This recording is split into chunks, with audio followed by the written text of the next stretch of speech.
Right, Justin. It's your content tip of the week.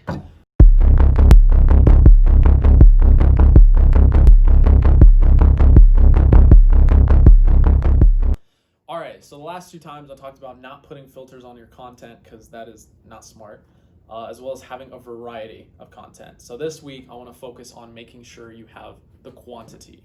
So whatever business you have, whatever niche you're in, and you're doing content for yourself, and you're not using an agency such as 253 Media, you want to make sure that you guys have enough content throughout the month to post at least 2 to 3 times a day. That's generally what we tell our clients to do. That's what I suggest.